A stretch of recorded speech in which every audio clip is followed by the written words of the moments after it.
Welcome back guys, स्वागत आपका MSc maths classes के यूट्यूब चैनल पे। दोस्तों, आज अपन एक नया क्वेश्चन करने वाले हैं। जैसे कि कल अपन ने क्वेश्चन किया था, उसी पर बेस्ड आज का एग्जाम्पल करने वाले हैं। कल मैंने आपको बताया था कि हमने कल बाउंड्री वैल्यू प्रॉब्लम्स के अंदर फाइनाइट डिफरेंशियल मेथड जो है वो सीखा था। फाइनाइट डिफरेंशियल मेथड सीखा था। उसी मेथड को यूज में लेते हुए आज अपन उस पर बेस्ड एग्जाम्पल करने वाले हैं। देखो दोस्तों, इस यूनिट में ये यूनिट 5th है अपना। ओके, कौन सा यूनिट है? यूनिट 5th है। तो इस यूनिट के अंदर अपन क्या करने वाले हैं कि अपने को मैक्सिमम बाउंड्री वैल्यू प्रॉब्लम ही बतानी होती है। तो यहाँ पर अपने पास 2 से 3 मेथड होंगे बाउंड्री वैल्यू प्रॉब्लम को निकालने के लिए, और इन पर बेस्ड इनका मेथड हम जानेंगे और इन पर बेस्ड एक एग्जाम्पल हम यहाँ पे करने वाले हैं। ठीक है, अगर जरूरत पड़ी तो ज़्यादा एग्जाम्पल भी करेंगे, ऐसी कोई बात नहीं है ना, लेकिन एक एग्जाम्पल तो कम से कम होना ही चाहिए। अगर आपको मेथड पता है तो सीरियसली आपको घबराने की बिल्कुल भी ज़रूरत नहीं है। आप उस मेथड को काम में लीजिए और आप क्वेश्चन जो है वो सॉल्व कर सकते हैं। अब अपन जो है वो स्टार्ट करने वाले हैं आज का क्वेश्चन। क्वेश्चन को स्टार्ट करने से पहले आप लोगों से रिक्वेस्ट है कि अगर आपको थोड़ा बहुत भी फायदा हो रहा है तो प्लीज़ चैनल को सब्सक्राइब करें। हालांकि कुछ बच्चे ऐसे भी हैं जो सब्सक्राइब कर चुके हैं और कुछ बच्चे ऐसे भी हैं जिन्होंने सब्सक्राइब भी किया था, लेकिन बाद में बीच में 1-1.5 महीना अपन ने गैप ले लिया था। तो वो बरसाती मेंढक थे जो जिन्होंने लीव कर दिया अभी चैनल को। इट्स ओके, डजंट मैटर, उतार चढ़ाव आता रहता लाइफ में ना। तो अभी अपन ये जो एग्जाम्पल है इसको करने से पहले अगर आपको क्लास पसंद आती है तो प्लीज़ उसको लाइक ज़रूर कर देना, है ना। अभी मत करना, जब वीडियो खत्म हो जाए, क्लास खत्म हो जाए उसके बाद, अगर आपको पसंद आता है तो। ओके, देखिए यहाँ पर इस एग्जाम्पल करने से पहले मैं आपसे रिक्वेस्ट करूँगा कि ये जो एग्जाम्पल है ये आपसे 2010 में और 2016 और 19 में आपसे पूछा गया है। तो एग्जाम पॉइंट ऑफ व्यू से ये इस साल के लिए भी इम्पोर्टेंट है। ओके, यहाँ पे देखिए क्वेश्चन क्या गिवन है। क्वेश्चन गिवन है कि solve the boundary value problem d² minus 64y plus 10 equal to 0। अब यहाँ पे आप एक चीज़ देखेंगे कि यहाँ पे मैंने इस क्वेश्चन को इस तरीके से भी लिखा है, यानी कि ये y डबल डैश है। इसका मतलब क्या है? यही है, यानी कि y का 2 बार अवकलन हुआ है। ओके, तो इसको ये वाला क्वेश्चन इस तरीके से भी आपको देखने को मिल सकता है, जबकि अगर ये इस फॉर्मेट में भी आता है तो भी आपको इस फॉर्मेट में इसको कन्वर्ट करना ही पड़ेगा। रीजन क्या है वो मैं आपको बताता हूँ। इसके लिए इन्होंने कंडीशंस दे रखी है y0 equal to y1 equal to 0, यानी इन सभी की वैल्यू क्या है आपके पास? 0 है। क्वेश्चन में बोला गया है कि by the finite differential method, मतलब इस क्वेश्चन को हमें डिफरेंशियल मेथड के थ्रू क्या करना है? सॉल्व करना है टू कंप्यूट y 0.25, ये y 0.25 की वैल्यू तक। ओके, एंड और क्या कहा है? Compare with the exact value. साथ में इसमें ये बोल दिया गया है कि आपको जो एग्जैक्ट वैल्यू है उसके साथ आपको इसको कॉम्प्रोमाइज करना है, मतलब तुलना करनी है। ओके, कॉम्प्रोमाइज वर्ड सही नहीं था यहाँ पे, कंपेयर करना है। ओके, तो मेन जो हमारा सवाल है वो यहाँ तक है कि हम यहाँ तक इस सवाल को पहले करेंगे y 0.25 तक, मतलब यहाँ तक। ये हमारा सारा मेथड के ऊपर बेस्ड होगा। उसके बाद में कंपेयर करने का जो तरीका है वो थोड़ा अलग होगा, तो वो मैं आपको बता दूंगा। देखिए गाइज, हमें कोई भी क्वेश्चन करने से पहले हमें उसकी जो स्टेप साइज है उसके बारे में पता होना चाहिए। जैसे हमने लास्ट क्वेश्चन में किया था तो हमें स्टेप साइज के बारे में पता होता था। ओके, अगर स्टेप साइज हमें पता नहीं है तो उसके लिए एक फार्मूला है कि let h equal to b minus a upon n. ये यहाँ पे n है, ये b क्या होती है, a क्या होती है, ये हमें क्वेश्चन में दी हुई होती है। जब हमने BVP पढ़ा था तो उसके लिए कुछ कंडीशंस थी। ओके, अगर वो उन कंडीशंस को कोई भी डिफरेंशियल इक्वेशन फॉलो करता है तो वो एक BVP होगा। हमें ऑलरेडी क्वेश्चन में दिया गया है कि ये BVP है, तो अगर ये BVP है तो ये इन क्वेश्चंस को फॉलो करेगा। राइट है,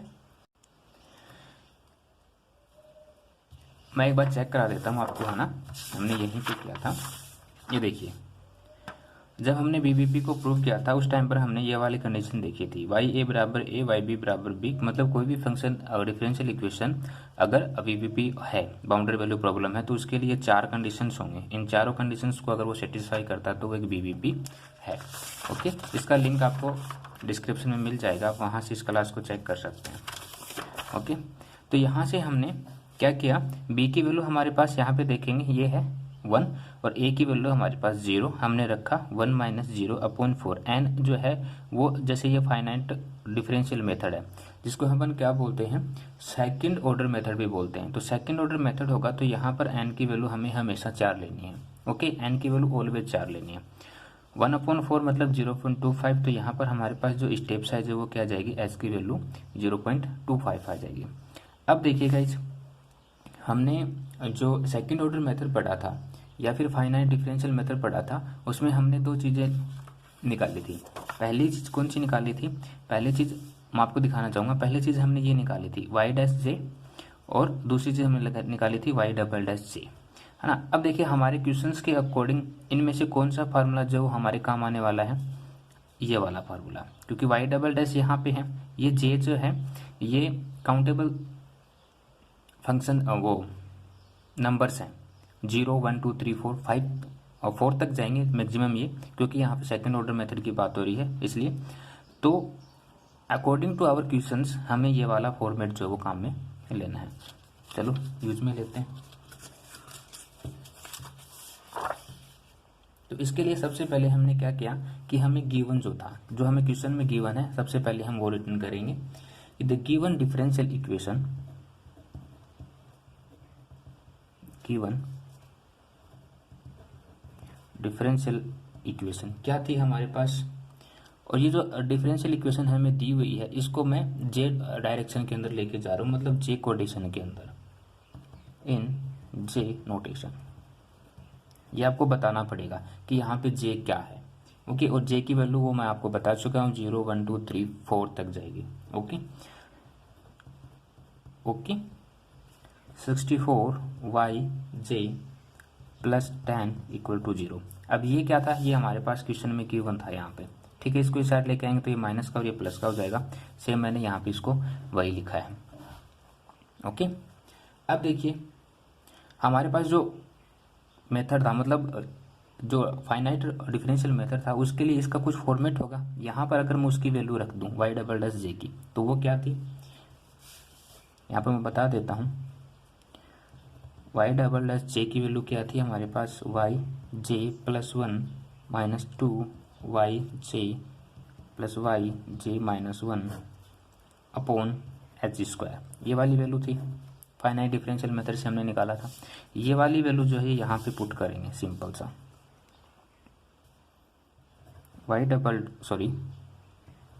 yj प्लस 1 माइनस 2yj, ये जे नीचे है ना, जो इनकी नंबरिंग को दिखाएगा, upon h² minus 64yj plus 10 equal to 0। Simple सा। आई होप सो यहाँ तक आपको समझ आया होगा। अब अपन क्या करेंगे, ये जो h² है इसको इस साइड ले जाएंगे ताकि एक सिंपल लीनियर इक्वेशन बन जाए। yj plus 1 minus 2yj plus yj minus 1 minus 64yj plus 10, यहाँ पे मैंने h² साथ में लिख दिया। Okay, equal to 0। अभी पूरा फंक्शन 0 के बराबर बन जाएगा, सही है। अब देखना yj plus 1 minus 2yj plus yj minus 1 minus 64yj into h² बरोबर माइनस का 10 h²। आई होप सो यहाँ तक आपको समझ आ रहा होगा। कुछ नहीं किया, इस h को अंदर मल्टीप्लाई किया और ये जो माइनस का 10 था, सॉरी प्लस का 10 था, इसको इक्वल में लेके जाएंगे तो माइनस का h² हो जाएगा। अब यहाँ पर हम क्या करेंगे, h की वैल्यू पुट करेंगे। Okay, yj plus 1 minus 2yj। अच्छा, एक चीज़ और यहाँ पे मैं आपको बताऊँगा, यहाँ पे एक चीज़ देख रहे होंगे, जैसे ये था 64yj और यहाँ पे ये क्या था 2yj, दोनों सेम कंडीशंस हैं। तो यहाँ से मैंने क्या किया, 2 कॉमन ले लिया, तो यहाँ से मेरे पास क्या बचा, 2yj कॉमन ले सकते हैं अपन, है ना। Just a second, sorry for that. yj plus 1 minus 2yj, तो यहाँ से हमारे पास 1 बचेगा, माइनस कॉमन ले लिया तो ये प्लस और ये बचेगा 64h²। Okay, plus yj minus 1 equal to minus 10h²। कैसे हुआ, ये वाली कंडीशन और ये वाली कंडीशन, इन दोनों में से 2yj कॉमन ले लिया तो हमारे पास ये फंक्शन और दिस। ओके, बिल्कुल बच्चों की तरह मैं आपको बता रहा हूँ। अब हमें क्या करना है, अब हमें सिंपल सा एक काम करना है, वो क्या है, और सॉरी ये 64 नहीं होगा, ये 32 होगा। क्या हो रखा आज हमें सुबह सुबह, जब 2 कॉमन ले लेंगे बाहर तो 62 होगा। ओके, इसको थोड़ा सा सोल्व करते हैं। कैसे सोल्व करेंगे कि हमारे पास कोई वैल्यू तो है नहीं रखने के लिए सिवाय h के, तो हम यहाँ पे h की जो हमारी स्टेप साइज थी उसकी वैल्यू यहाँ पे पुट कर देते हैं, तो वहाँ से हमें कुछ फंक्शन मिलेगा। क्या मिलेगा देखते हैं भाई, क्या फंक्शन मिलता है। yj+1 -2 to yj into 1 + 32 into h की वैल्यू क्या थी 0.25 की whole square plus yj-1 equal to -10 into h की वैल्यू फिर क्या थी हमारे पास 0.25 की होल स्क्वायर। यहाँ से हमारे पास क्या वैल्यू आएगी 10 3/1/4 1/4 8 0 2 5 माइनस का 5 और फिर 8 8 हाँ बिल्कुल। यहाँ से हमारे पास ये वैल्यू आएगी। इस साइड से सॉल्व करते हैं तो yj+1 माइनस इसको सॉल्व करेंगे और फिर इसके साथ मल्टीप्लाई करेंगे 2yj के साथ में, तो हमारे पास आएगा 6yj+yj-1। ओके, हमारे पास सोल्व करने के बाद में ये कंडीशन आती है। इसको आप 1/4 लिख लेना है ना, 1/4 इंटू 1/4 ये कट जाएगा इससे, उसके बाद ये 1 इसमें ऐड होगा है ना। बोर्ड मास रूल आपको यहाँ पर भी काम में लेना है, पीछा नहीं छोड़ने वाला बोर्ड मास। हमारे पास ये वैल्यू निकल के आ गई। अब हमारा सारा खेल जो है वो इस इक्वेशन के ऊपर होगा। ओके, अब हमारे पास जे की वैल्यू, जब हमने इस इक्वेशन को जे की नोटेशन में लिखा था तो जे की वैल्यू 0 1 2 3 और 4 तक लेकर के जाने वाले हैं।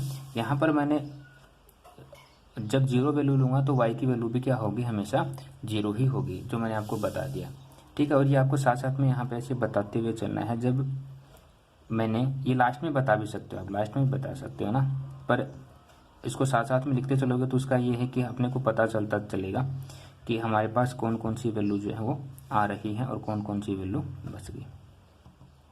अब आपको एक चीज़ यहाँ पे ये देखनी है कि इन वैल्यूज़ को आप किस तरीके से लोगे, है ना। सबसे पहले आपको x0 की वैल्यू 0, क्योंकि हमें इसका मान नहीं पता है। फिर x1 की वैल्यू क्या लोगे, जो हमारी स्टेप साइज होती है, समझ रहे हैं। स्टेप साइज हमारे क्या थी 0.25 थी। उसके बाद x2 की वैल्यू क्या लेंगे, इसके 0.25 इसमें ऐड करेंगे तो 0.50, फिर इसकी 0.75, फिर इसकी 1। ओके, 1.0। अब यहाँ से हमें जो वैल्यू है वो एक वैल्यू निकालनी है y1 y2 y3 और y4। ठीक है, अब ये वैल्यू हमारे पास वैसे नहीं है, इनको हमें निकालना पड़ेगा। कहाँ से, यहाँ से निकालेंगे इस इक्वेशन से। जैसे मैंने यहाँ पे x की जो वैल्यू है, यहाँ पे j इक्वल टू अगर मैं 1 लेता हूँ, ठीक है, कंडीशन नंबर फर्स्ट, क्योंकि हमारे पास x1 की वैल्यू क्या है 0.25 है, जो हमारी स्टेप साइज है वो। तो यहाँ पे अगर मैं इसको लेता हूँ तो आप देखेंगे कि यहाँ पे अगर मैं 1 रखता हूँ, फिर यहाँ पर भी 1 रखना पड़ेगा, यहाँ पर भी 1 रखना पड़ेगा, तो हमारे पास क्या वैल्यू आती है। अगर मैं यहाँ पे 1 रखता हूँ तो मेरे पास y2 आएगा, भाई 1 + 1 यानी y2 -6y1 + y0 is equal to -5/8। कैसे आया, j की वैल्यू में रखेंगे तो 0, तो ये y नोट हो जाएगा, सिंपल। यहाँ से हम क्या करेंगे, एक फंक्शन और लेंगे। यहाँ पर आपको पता है y नोट की वैल्यू, क्या इनमें से आपको किसी की वैल्यू पता है, जी बिल्कुल पता है, y नोट की वैल्यू पता है। कैसे पता है, पहली चीज़ तो ये है कि एक इक्वेशन में भी गिवन दी होती है, और अगर नहीं भी पता तो हमें x नोट इक्वल टू 0 लेकर के अगर लेंगे तो फिर y नोट की वैल्यू 0 आ जाएगी। यहाँ पे हमें क्वेश्चन में दिया है y नोट, या वहाँ पे y 0 है, अगर मैं इसकी वैल्यू 1 रखता हूँ तो इसकी वैल्यू क्या आएगी, हमेशा 0। ओके, तो यहाँ पर इसकी वैल्यू 0 है, तो मैं क्या लिख सकता हूँ इसको, y2 - 6y1 इक्वल टू -5/8। यहाँ की वैल्यू क्या होगी 0, y0 की। ओके, इसलिए मेरे पास y2 - 6y1 इक्वल टू -5/8 आता है। ठीक है, इसको मैंने कोई नाम दे दिया इक्वेशन नंबर फर्स्ट। अब यही प्रक्रिया मैं j इक्वल टू 2 के लिए करता हूँ। ओके, j इक्वल टू 2 के लिए करूँगा तो यहाँ पर 2 रखूँगा, फिर यहाँ पे 2 रखूँगा, यहाँ पे 2 रखूँगा, तो रखते हैं भाई क्या मिलता है, y3 minus 6y2 plus y1 equal to minus का 5/8। अब आपको पता है कि यहाँ के आपको y1 की वैल्यू गिवन है, बिल्कुल यहाँ से आप y1 की वैल्यू निकाल सकते हैं, लेकिन एक बार अपन नहीं निकालेंगे, ज़रूरत पड़ने पर निकालेंगे। ओके, अब हम तीसरी स्टेप करेंगे j इक्वल टू 3, तो वहाँ से हमारे पास क्या इक्वेशन आएगी, इसको नाम दे देना इक्वेशन नंबर सेकंड, और इसको j इक्वल टू 3 करेंगे तो हमारे पास वैल्यू आएगी y4 minus 6y3 plus y2 equal to minus का 5/8। ओके, इसको मैं नाम दे देता हूँ इक्वेशन नंबर 3। अगर आप चाहो तो इसको थोड़ा और सोल्व कर सकते हो, if you don't mind. Okay, पहली कंडीशन और दूसरी और तीसरी, 3 कंडीशन हमने यहाँ पे कर ली। j equal to 1, j equal to 2, j equal to 3 कहाँ रखने हैं, इस वाले कंडीशंस में हमें ये वैल्यू रखनी है। हमारे पास इस तरीके से 3 वैल्यूज आ जाएंगे। उसके बाद हमारे पास यहाँ पर y1, y2, y3 और y4 की वैल्यू हमें मिलने वाली है। थोड़ा सा सोल्व करते हैं, देखते हैं कैसे वैल्यू मिलेंगी। जो हमारी इक्वेशन नंबर फर्स्ट थी, क्या थी वो equation number first, y2 minus 6y1 equal to minus का 5/8, ये हमारी इक्वेशन नंबर फर्स्ट थी। तो इसी इक्वेशन से, है ना, इस इक्वेशन से हम क्या करेंगे, y1 की वैल्यू निकालेंगे। तो यहाँ से अगर मैं y1 की वैल्यू निकालता हूँ तो मेरे पास वैल्यू आएगी y2 प्लस 5/8 अपॉन 6।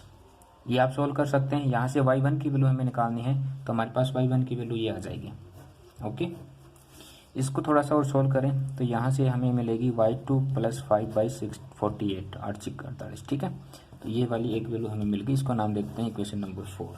इसी प्रकार हम यूजिंग इक्वेशन नंबर 3, जो हमारी 3 नंबर इक्वेशन है, उसका अपन यूज में लेते हैं। तो हमारे पास y3 की वैल्यू वहाँ से हम निकाल सकते हैं y2 प्लस 5/8 अपॉन 6। इसको थोड़ा सोल्व करेंगे तो y2 प्लस 5/48, इसको नाम देते हैं equation number 5।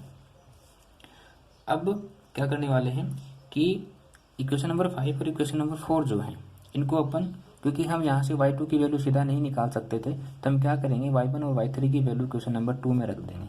Okay, put into equation 5 and 4 in equation number 2। हमारी जो इक्वेशन नंबर 2 थी उसमें हम y1 और y3 की वैल्यू रखेंगे और हमें वहाँ से y2 की वैल्यू मिल जाएगी। क्या होगा, वैल्यू रखेंगे तो 2 into 8 y2 plus 5 upon 48 minus 6y2 equal to minus का 5/8। इसको कोई अन्य नाम आप दे सकते हो, कोई भी इक्वेशन। इसको थोड़ा सोल्व कर लेते हैं भाई, सिंपल सा था कम, ये 24 हो जाएगा। 8y2 plus 5 upon 24 minus 6y2, ये जे की तरह दिख रहा ना, इक्वल टू माइनस का 5/8। ओके, यहाँ से अब मैं y2 की वैल्यू निकाल सकता हूँ। कैसे निकालूंगा, y2 की वैल्यू यहाँ से, बिल्कुल यहाँ भी y2 है, यहाँ भी y2 है, तो इसको देख सकते हैं बनाना, 5/34। इसको सोल्व करोगे, अब आपके पास कैलकुलेटर है, क्योंकि आप कैलकुलेटर यूज में ले सकते हैं इस पेपर में, तो इसको जल्दी से आप निकाल सकते हैं। 1 मिनट मैं निकालता हूँ।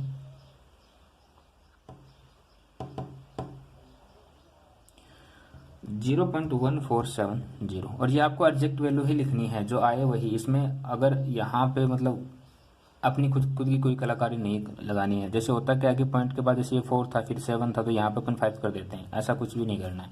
जो एग्जैक्ट वैल्यू आएगी वही आपको यहाँ पे पुटअप करनी है। ओके, तो y2 की वैल्यू यहाँ से अपने निकाल ली। आई होप सो ये आपको समझ आया होगा कि कैसे निकाली है। ओके, y2 की वैल्यू यहाँ से अपन निकाल सकते हैं, बिल्कुल। अब आप देख पा रहे होंगे कि हमारे पास जब हमने y3 की वैल्यू निकाली थी तो हमारे पास कंप्लीट जो y3 की वैल्यू वो नहीं आई थी, क्योंकि हमारे पास यहाँ पे y2 आया हुआ था। ओके, तो ये जो y2 की वैल्यू यहाँ पे रखेंगे और हम कंप्लीटली y3 की वैल्यू जो है वो निकाल लेंगे, जो एग्जैक्ट वैल्यू आती है। उसी प्रकार यहाँ पे आप 4 नंबर इक्वेशन में देखेंगे तो यहाँ पर भी आप देख पा रहे होंगे y2 है, तो मतलब y1 और y2 की एग्जैक्ट वैल्यू हमें नहीं मिली थी, जिस प्रकार से y2 की मिली है, तो एग्जैक्ट वैल्यू हम यहाँ पे निकालेंगे। ठीक है, put into y2 in equation 4 and 5 रखेंगे तो यहाँ से हमारे पास y1 की वैल्यू आएगी 0.1470 प्लस 5 अपॉन 48। अगर इसको सोल्व करना है तो देख सकते हैं आप, और नहीं करना है तो कोई दिक्कत नहीं, एक बार आप छोड़ भी सकते हैं, लास्ट में कर लेंगे, क्योंकि जब हम बाकी वैसे आपको सोल्व करना ही पड़ेगा इसको, है ना। और एक चीज़ और है, यहाँ पे आप देखेंगे कि ये y1 और जो y3 है इन दोनों की वैल्यू देखो सेम आ रही है ना, सेम, तो इन दोनों की वैल्यू भी सेम ही आएगी कहीं ना कहीं। तो y3 की वैल्यू पे क्या आने वाली है 5/48। चलो इसको मैं सोल्व कर देता हूँ ना, इसको 5 ऐड करोगे, उसके बाद 48 से इसको डिवाइड करोगे तो हमारे पास जो वैल्यू है वो आने वाली है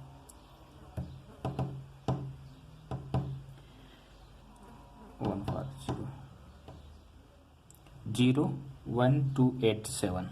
ठीक है, इसी प्रकार इसकी भी यही वैल्यू आने वाली है, यानी कि y1 बराबर y3 होगा।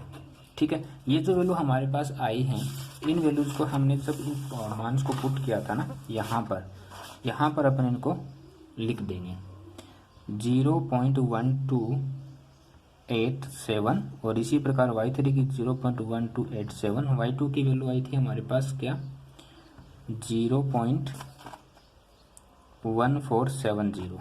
ठीक है, ये वैल्यू आपको यहाँ पे इस तरीके से बतानी है।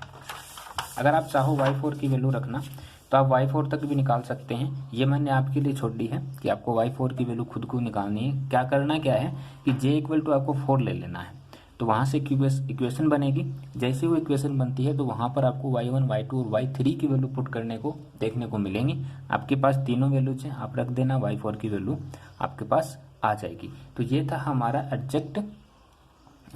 फाइनाइट डिमिनिशनल मेथड जो था उसके ऊपर एक एग्जाम्पल। अब देखिए, मैं आपको इस क्वेश्चन को थोड़ा और आगे इसलिए करवा रहा हूँ क्योंकि जब ये 2015, 17 और 19 में पूछा गया था ना, उस टाइम पर इसमें एक चीज़ और बोली थी, कंपेयर विद एग्जैक्ट वैल्यू। यहाँ पे आप देख पा रहे होंगे कंपेयर विद एग्जैक्ट वैल्यू, है ना, तो इसकी कंपेयर करेंगे, तो उसको कैसे निकालते हैं वो देखना।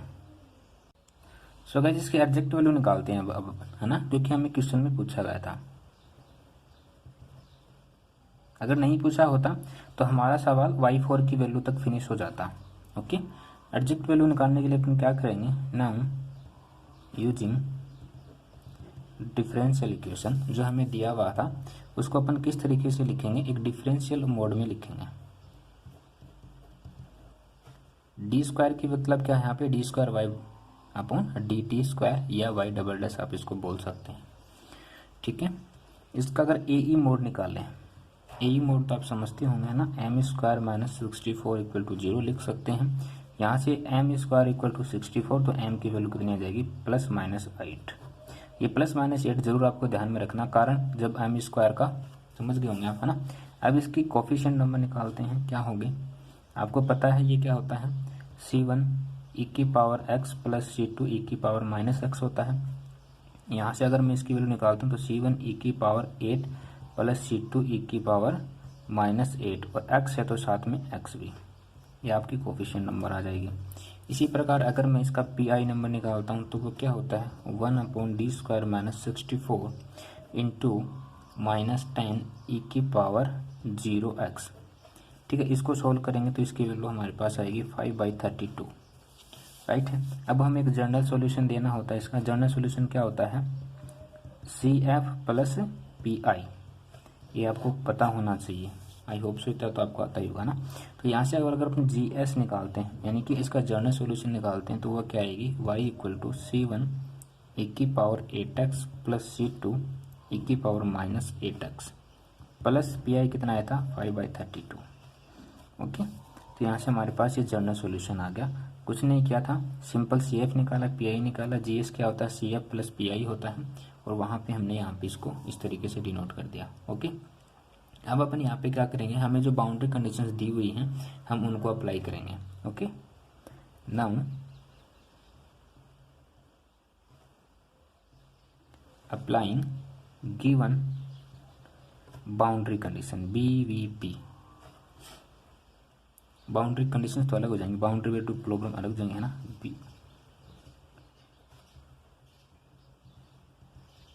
बाउंड्री कंडीशंस क्या, जब व्हेन x इक्वल टू 0 होगा उस कंडीशन पर y इक्वल टू भी 0 ही होगा। और अगर ऐसा होता है तो y की वैल्यू यहाँ पे और x की वैल्यू यहाँ पे, देखना कैसे रखते हैं।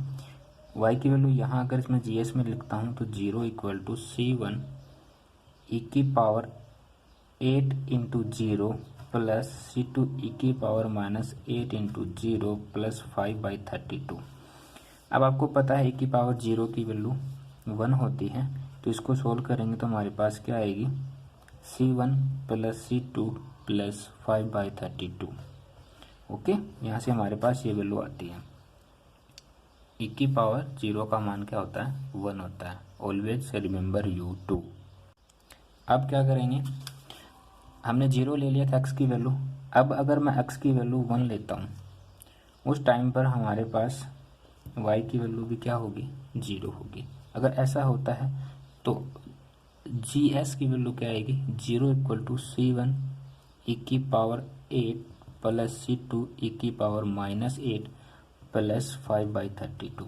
ये वैल्यू मैंने अपनी जो GS निकाला था अपन ने यहाँ पे, ये वाली कंडीशंस इसमें पुट किया है। ओके, y और x की वैल्यू एग्जैक्ट सॉल्यूशन निकालने के लिए। अब देखना, इसको थोड़ा सा और सोल्व अगर मैं करूं तो इसको मैं लिख सकता हूं C1 e की पावर 8 प्लस C2 e की पावर माइनस 8, राइट है, इक्वल टू माइनस का 5/32। इसको कोई नाम दे दिया इक्वेशन। अच्छा, इससे पहले एक चीज़ और मैं यहाँ पे आपको बताऊंगा। जैसे हमने यहाँ पे ये एक वैल्यू निकाली थी C1 प्लस C2 प्लस 5/32, तो यहाँ से मैं C2 की वैल्यू अगर निकालता हूँ तो मुझे C2 की वैल्यू क्या मिलेगी, 5/32 माइनस C1, और ये प्लस का था तो ये भी माइनस का हो जाएगा। यहाँ से मैंने C2 की वैल्यू और निकाल ली और इसको नाम दे दिया मैंने कोई इक्वेशन नंबर A नाम दे दो, है ना, ताकि आप कंफ्यूज नहीं हो। और इसको नाम दे दिया इक्वेशन नंबर B। अब हम क्या करेंगे, from equation A and B, A और B से हम क्या करेंगे, इन दोनों को कंपाइल कर देंगे। e की पावर 8 प्लस C2 की वैल्यू है हमारे पास, है ना, तो C2 की वैल्यू यहाँ पे अगर मैं रखता हूँ तो मेरे पास क्या वैल्यू आएगी, माइनस का 5/32 माइनस C1 इंटू ई की power minus 8 equal to minus 5/32। यहाँ पे C2 की वैल्यू रखी है B में और कुछ नहीं किया है। इसको थोड़ा सोल्व कर लेते हैं। C1 e की पावर 8 माइनस C2 e की पावर माइनस 8 माइनस का 5/32 e की पावर माइनस 8 बरोबर माइनस का 5/32। ठीक है, यहाँ से क्या देखेंगे, कुछ तो देखेंगे। ये C1 था, सॉरी, यहाँ पे ये C1 था। ओके, तो यहाँ से C1 कॉमन ले लें तो हमारे पास बचेगा e की पावर 8 माइनस e की पावर माइनस 8 माइनस का 5/32 e की पावर माइनस 8 बराबर, ओके, ये वाला फंक्शन बचने वाला है। तो यहाँ से अगर मैं इसको सोल्व करता हूँ तो मेरे पास C1 की वैल्यू क्या आएगी, C1 की वैल्यू आएगी ये। अब ये कैसे आई वो आप देख सकते हो, ये वाला फंक्शन इस साइड आएगा, 5 की स्क्वायर 32 की स्क्वायर 1024 और ये वैल्यू 1 हो जाएगी। ओके, तो यहाँ से C1 की वैल्यू हमारे पास ये आ गई, राइट है। नेक्स्ट, अब देखना, इसको निकालने के लिए आपको कैलकुलेटर की ज़रूरत पड़ेगी। भाई 25 में 1024 का भाग तो दे दोगे आप फटाफट, अगर आप दे सकते हो तो कोई दिक्कत नहीं, लेकिन फिर भी आपके पास कैलकुलेटर है, allowed to calculator in your examination hall, so you used for it. C1 की वैल्यू क्या आएगी, एक मिनट,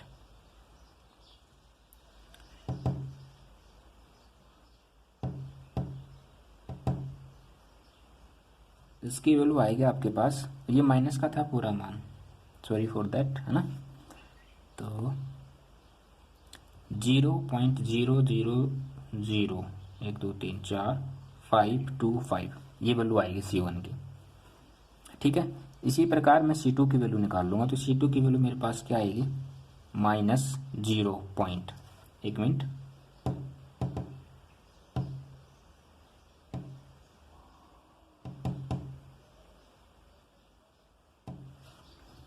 1562। अब ये वैल्यू कैसे आई आप सोच रहे होंगे, है ना, C2 की, ये C1 आया ना, C1 आया कि नहीं आया। अब इसको क्या करना है, हमें C1 को इक्वेशन नंबर A में पुट करना है, जो हमारी इक्वेशन नंबर A थी जहाँ से हमने C2 का मान निकाला था, बस वहीं पे करना है। इस A को रखेंगे, हमारा काम बन जाएगा। देन y इक्वल टू -0.00010 और भी गए लो 524 e की पावर -8x -0.1562 e की पावर -8x प्लस 5/32। मतलब हमने क्या किया, ये जो C1 और C2 की जो वैल्यू थी हमने इक्वेशन नंबर B में रखी है, ठीक है। चूंकि put C1 and C2 into equation B, यहाँ से मैं बता देता हूँ, put C1 into equation A। C1 की वैल्यू A में रखेंगे तो हमें C2 की वैल्यू मिलेगी, C1 C2 की वैल्यू हमने क्या रख दी, B में रख दी, और यही तो क्या था हमारा एक्चुअल में आंसर था, और क्या था। अब देखिए हमें एक कंप्यूट वर्ड दे रखा था y 0.25 पे, अगर मैं इसकी गणना करता हूँ तो वो क्या होगी, -0.0000524 e की power 8 into 0.05, sorry only 5, -0.162 e की पावर -8 इंटू 0.5 प्लस 5/32। ओके, अब देखो भाई, मैं इसको डायरेक्ट लिख रहा हूँ क्योंकि मैंने इसको पहले सोल्व कर लिया था, मुझे पता था इसमें टाइम लगेगा, है ना, इसलिए e की पावर को 8 से मतलब 0.50 को 8 से मल्टीप्लाई करो, फिर इस e की पावर का वो वैल्यू निकालो और उसको फिर इससे मल्टीप्लाई करो, तो कैलकुलेटर की ज़रूरत पड़ने ही वाली है। तो मैंने इसको पहले से निकाल लिया था, तो मेरे पास इसकी जो वैल्यू है वो आएगी, एक सेकेंड, हाँ इसको सोल्व करेंगे ना, थोड़ा सा ये प्लस माइनस सब कुछ हो जाएगा इसमें, तो हमारे पास 0.505 जो है वो वैल्यू आने वाली है। अब देखिए गाइज, हमारे पास एक जो एरर निकल करके आएगी वो क्या होगी, 0.1470 माइनस 0.505। अब आप सोच रहे होंगे कि ये वैल्यू कहाँ से आई, जब हमने x नॉट इक्वल टू 1 लिया था साइड, यहाँ पे मैं आपको बता देता हूँ, x2 इक्वल टू 0.25 पे आप यहाँ पे देख पा रहे होंगे ये वाला फंक्शन, राइट है। तो यहाँ से जब हमने x2 की वैल्यू 0.50 ली थी, उस टाइम पर हमारे पास y2 की वैल्यू ये आई थी, राइट है।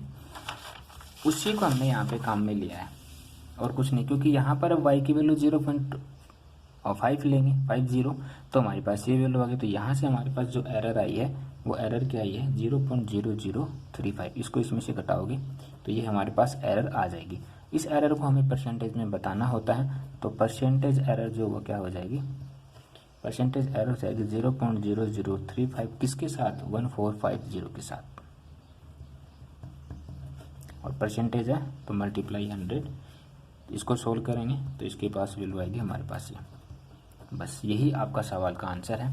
इस पर्टिकुलर सवाल के आंसर की मैं बात कर रहा हूँ, अलग अलग सवाल के लिए अलग अलग होंगे। ओके गाइज, उम्मीद है कि क्लास काफ़ी लंबी हो गई है, I am so sorry, thank you so much. अगर आपको क्लास पसंद आती है, आपको स्टेप समझ आती हैं, तो प्लीज़ क्लास को लाइक कीजिएगा और अपने दोस्तों को भी शेयर कीजिए। अगर आपके कोई रिलेटिव हैं तो उनको बताइए कि एक बार फिर से अपन जो वो रिविज़न कर रहे हैं न्यूमेरिकल एनालिसिस का। ओके, और मुझे उम्मीद है कि आपको अच्छे मार्क्स जो वो मिलने वाले हैं। रटने से तो अच्छा कि अपन चीज़ों को समझ ले, है ना। अगर आप लास्ट के 5 ईयर के पेपर में उठाते हैं तो वहाँ पर भी आपको ये वाला मेथड नहीं मिलने वाला है, वहाँ पर भी आपको सीधी सीधी स्टेप दे रखी होंगी, तो फिर वही है, आपके पास रटने के सिवाय कोई ऑप्शन नहीं बचेगा। ओके, सो गाइज आज के लिए इतना ही। थैंक यू सो मच, मिलते हैं नेक्स्ट क्लास में। तब तक अपना ख्याल रखिए, हंसते रहिए, मुस्कुराते रहिए, घरों में भी रहिए, कोविड-19 जो चल रहा है। थैंक यू सो मच दोस्तों।